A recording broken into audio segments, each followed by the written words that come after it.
11일 오늘의 말씀은 누가복음 20장 9절에서 18절입니다. 그가 또 이 비유로 백성에게 말씀하시기 시작하시니라. 한 사람이 포도원을 만들어 농부들에게 새로 주고 타국에 가서 오래 있다가 때가 이름에 포도원 소출 얼마를 바치게 하려고 한 종을 농부들에게 보내니 농부들이 종을 몹시 때리고 거저 보내었거늘 다시 다른 종을 보내니 그도 몹시 때리고 능욕하고 거저 보내었거늘 다시 세 번째 종을 보내니 이 종도 상하게 하고 내쫓은지라. 포도원 주인이 이르되 어찌할까 내 사랑하는 아들을 보내리니 그들이 혹 그는 존대하리라 하였더니 농부들이 그를 보고 서로 의논하여 이르되 이는 상속자니 죽이고 그 유산을 우리의 것으로 만들자 하고 포도원 밖에 내쫓아 죽였느니라. 그런즉 포도원 주인이 이 사람들을 어떻게 하겠느냐 와서 그 농부들을 진멸하고 포도원을 다른 사람들에게 주리라 하시니 사람들이 듣고 이르되 그렇게 되지 말아지이다 하거늘 그들을 보시며 이르시되 그러면 기록된 바 건축자들의 버린 돌이 모퉁이의 머릿돌이 되었느니라 함이 어찌미냐. 무릇 이 돌 위에 떨어지는 자는 깨어지겠고 이 돌이 사람 위에 떨어지면 그를 가루로 만들어 흩으리라 하시니라. 아멘. 오늘의 본문은 악한 포도원 농부들의 비유라고 불리는 비유입니다. 이 비유는 마태복음 21장, 그리고 마가복음 12장, 누가복음 20장에 등장할 만큼 아주 중요한 비유입니다. 이 비유의 줄거리를 요약하면 이렇습니다. 한 사람이 포도원을 만들어 농부들에게 새로 주고 다른 나라로 떠나게 됩니다. 때가 이르자 그 사람은 종을 보내어서 포도원 소출을 얼마를 바치게 하려고 종들을 보내지만 농부들은 그들을 때리고 능욕하고 돌려보내고 마지막으로 자신의 아들을 보내었지만 결국 그 농부들은 그 아들을 마저 죽이게 됩니다. 이 비유에 등장하는 한 사람은 바로 하나님이시고 농부들은 그 당시의 유대인들, 특히 그 종교 지도자들을 가리킵니다. 그리고 농부들에게 보낸 종은 하나님께서 이스라엘을 위해서 보내신 선지자들이었고 마지막으로 그 사람이 보냈던 아들은 바로 예수님이십니다. 한 사람이 포도원을 만들었습니다. 그리고 새로 농부들에게 주었습니다. 그것은 당시 주인과 소작인 사이에 소출 계약을 맺는 것을 생각하면 쉽습니다. 그런데 그 밭은 보통 그냥 있는 들에 대충 만들어 놓은 그런 밭이 아니었음을 우리는 알아야 합니다. 같은 내용을 기록한 다른 복음서에 특히 마가복음 12장 1절에 보면 그 포도원은 보통 들에 울타리만 쳐놓은 그런 곳이 아니라 정말 극상품의 포도를 맺을 만큼 기름진 땅에 집자는 구유와 망대까지 갖춘 정말 좋은 포도밭이었습니다. 즉 좋지 않은 것을 만들어 놓고 농부들과 계약을 맺은 것은 아니었습니다. 하나님께서 완벽한 포도원을 만드시고 그 포도원을 하나님께서 선택하신 민족인 이스라엘 백성들에게 그들의 종교 지도자들에게 맡기고 하나님께서 원하시는 것은 다른 어떤 대단한 열매를 맺는 것이 아니라 하나님의 말씀대로 살아가며 맺는 공의와 진리의 열매를 맺기를 하나님은 기대하셨습니다. 이 세상의 모든 주권은 하나님께 있습니다. 하나님께서는 이 땅에 살아가는 모든 성도들에게 이를 관리하는 청지기로서의 삶을 맡기셨습니다. 즉 우리는 하나님께서 맡기신 것에 대해서 능동적이고도 자발적으로 우리에게 맡겨진 이 사명을 추구해 나가야 한다는 것입니다. 하나님께서 우리에게 맡기신 환경이 내가 보기에 부족해 보이고 원망스럽기도 한 때가 얼마나 많습니까? 다른 사람들과 비교하며 내 환경을 원망하진 않습니까? 그러나 우리가 잊지 말아야 하는 것은 하나님께서 맡기신 포도원은 정말 좋은 포도원이었습니다. 나에게 주신 환경이 내가 보기에는 만족스러워 보이지 않더라도 하나님께서 나를 보내신 이곳은 정말 소중한 자리이고 좋은 자리입니다. 그 자리에서 우리는 다른 사람의 것과 비교하며 원망만 하고 있는 것이 아니라 이곳에서 하나님께서 원하시는 열매를 맺도록 우리의 환경을 잘 경작해 나가라는 것입니다. 우리에게 맡겨진 소명을 잘 감당하시는, 우리에게 허락하신 우리의 포도원을 잘 경작하는 선한 청지기의 삶을 살아가는 저와 여러분들이 되시기를 바랍니다.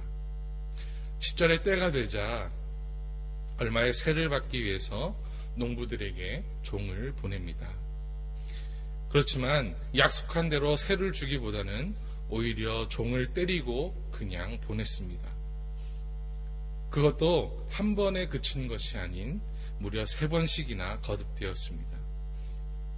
하지만 그 주인은 즉시로 어떤 조치를 취한 것이 아니라 인내했습니다. 마찬가지로 하나님은 이스라엘 백성을 참으셨습니다. 단지 3번만이 아니라 끝까지 참으셨습니다. 특히 성경에서의 숫자 3은 완전함을 이야기하는 경우가 많습니다. 즉 하나님께서 종들을 3번 보내신 것은 그냥 단순히 3번이라는 의미뿐만 아니라 그들의 악행을 완전히 참고 계셨다는 것입니다. 더 나아가서 포도원 주인은 농부들의 이 완악한 행위에도 불구하고 인내하며 결국 자신의 사랑하는 아들을 보내었습니다. 만약에 우리가 그 포도원의 주인이었으면 첫 번째 종이 그렇게 매를 맞고 돌아왔을 때 우리는 당장에 응징했을 것입니다. 그러나 하나님께서는 참으셨습니다. 이 비유는 이스라엘의 역사 속에 등장하여 하나님의 말씀을 외치다 모욕을 당한 선지자들을 연상하게 합니다. 이스라엘 백성들은 출애굽의 놀라운 경험을 했음에도 불구하고 끝없이 하나님과의 계약을 파기하고 불신앙의 자세를 바꾸지 않았습니다. 이것은 주인이 농부들에게 보내는 끊임없는 신뢰였고 농부들이 회개하여 다시 정상적인 관계로 회복되기를 바라는 희망의 표시였고 농부들의 배신에도 아랑곳하지 않고 그들이 바로 되기를 바라는 사랑의 표시였습니다. 그러나 그들은 주인의 마음과는 다르게 완악하여졌습니다. 결국 그 포도원 주인은 농부들의 완악한 행위에도 불구하고 인내하며 자신의 사랑하는 아들을 보냈습니다. 그렇지만 그 농부들은 그 아들마저 죽임으로 결국 마지막 회개의 기회마저 날려버립니다. 14절을 보면 포도원 농부들은 포도원 주인의 아들을 보내자 서로 의논하여 이는 상속자니 죽이고 그 유업을 우리의 것으로 만들자라고 이야기합니다. 실로 포도원 농부들의 완악함이 확연하게 드러나는 장면입니다. 그런데 이 비유에서 농부들의 이러한 생각을 하게 된 것은 그들이 심성이 악한 것 때문이기도 하지만 또한 당시의 관습을 악용한 것이기도 합니다. 탈무드에 의하면 당시에는 부재 중인 땅의 주인을 위해서 이러한 소작이는 상속자를 제외하면 1차적 소유권을 주장할 수 있었습니다. 또한 어떤 땅의 소유권이 불분명할 경우 정당한 소유권을 주장하는 사람이 나타나지 않으면 그 땅에서 3년 이상 점유하여 경작한 사람에게 소유권이 돌아갔습니다. 즉 주인이 오지 않고 그 아들이 왔다면 주인에게는 무슨 일이 생긴 것이고 그 상속자인 아들에게 무슨 변고가 생긴다면 그 포도원이 자신들의 것이 될 줄로 생각한 것이었습니다. 농부들의 입장에서 한번 생각을 해보면 이렇습니다. 첫 번째 주인을 때리고 보냈습니다. 하지만 주인이 오지 않았습니다. 둘째도 셋째도 그렇게 했음에도 불구하고 종은 오지 않고 그 아들이 왔습니다. 그 아들이 왔을 때 그 농부들은 주인에게 무슨 일이 있었나 보다 착각을 했습니다. 땅을 빼앗을 수도 있겠다는 그릇된 생각에 이르고 만 것입니다. 결국 그런 생각은 그들이 멸망의 길로 이끄는 하나의 발걸음이 되었습니다. 포도원을 빼앗긴 것뿐만 아니라 그들은 생명까지 잃었습니다. 그들에게 왔던 그 종들은 자신들의 회개의 기회였지만 그 기회를 차버렸던 것입니다. 우리가 죄를 범하게 되었을 때, 물론 죄를 범하지 않는다면 너무나도 좋겠지만 그렇지 못한 경우가 얼마나 많습니까? 때문에 의도적이지 않게 죄를 범하였을지라도 가끔은 그 죄에 대한 어떤 벌이나 아무 일이 일어나지 않는 경우도 있습니다. 이럴 때 괜찮네 하면서 주님 앞에 돌아와 회개하는 것이 아닌 그냥 그 자리에서 똑같은 범죄를 계속하게 되는 경우가 있습니다. 하지만 우리는 잊지 말아야 하는 것은 하나님께서 다 알아서 용서해 주는 것이 아니라 참고 계시다라는 것입니다. 우리가 죄를 범하게 되었을 때 즉시로 회개하고 다시 주님 앞으로 돌아오는 저와 여러분들이 되시기를 바랍니다. 지금은 아무렇지 않아 보일지라도 결국은 때가 되면 그에 대한 하나님의 심판이 기다리고 있음을 우리는 잊지 말아야 할 것입니다. 16절에 보면 와서 그 농부들을 진멸하고 포도원을 다른 사람에게 주리라고 말씀하고 있습니다. 이 말씀은 하나님께서 하나님의 종들인 선지자들을 박해하고 마침내는 자신들의 더러운 이기심으로 인해서 하나님의 사랑하는 아들 예수 그리스도마저 십자가에 못 박아 죽인 유대인들을 심판하고 유대인들이 지금까지 누려온 그 특권들을 이방인들에게 넘겨줄 것에 대한 예언이었습니다. 그런데 여기서 진멸하다라는 것은 단순히 처벌하는 것이 아닌 사형에 처한다라는 것입니다. 극악한 음모와 범죄를 통해 포도원을 가로채려 하였던 이 농부들은 기존의 소작권을 잃은 것은 물론 천하보다 귀한 생명을 잃게 된 것입니다. 그러자 사람들이 이야기를 합니다. 16절에 그렇게 되지 말아지이다.